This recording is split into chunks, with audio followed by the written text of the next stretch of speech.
Bismillahirrahmanirrahim. Assalamualaikum warahmatullahi wabarakatuh. Saudara Alun Mandum keseluruhan ube yang na getanyo yang kala pernah bergabung dengan Pupu Eco Farming. Nyo contoh blang saban, nyan saban blang, saban tinggi sapat bak. Nyo hana pakai Eco Farming. Nyo kalega pakai Eco Farming. Pula 3, maka pegak awai boleh pada euro lebih awalnya pula bang. Dengannya. Seminggu awai.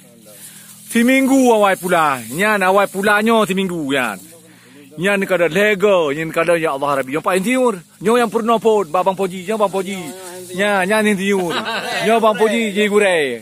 Nyan kada nyo sebab dah musabab tajak terus kuno ronyo tadeng kada kiban boh pade yang nak kenong kada ego Eco Farming. Ya Allah ya Rabbi ini kada ni.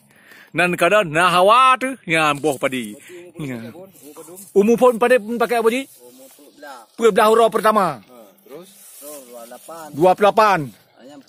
Yang kedua. Ayah nak pakai li karena karo. Oh, yang kada. Nak sempat pakai li karo. Un kada berkibar namanya. Nyo hai cara dia kada sama-sama ada kada. Je Bang Poji di belah deh. Yan. Timanya nyan duk no perubahan. Nyo kai muboh ci cuma bet hanan kada bet tanai muboh. Nyan bener kai muboh ci dan. Nyan kai muboh ci an. Teman nyambe boh. Yan kada luar biasa. Ya kaya nyo ngempur dia pegah bangun mandum. Temai lo kalulung lo. Kalung lo hurun lain. Temai lo puja anak lo. Lo lah dak. Jemulah butir ji yang tupur toy mong plone. Ya, jemulah yang tupur. Jadi ji mong pade kan anak sabe. Yang tupur berarti toy mong plone. Toy mong plone. Ya yang kembali Pak Jo yang toy mong plone. Kali lo coba beli. Luar biasa. Ya, bibi ji si Berona 02. Si Berona 02. Si Berona 02. Itu ukurnya insyaallah kadang dia tak perlu bijah. Oh, mantap. Abilan Gunung Salju. Gunung Salju. Ya, antara.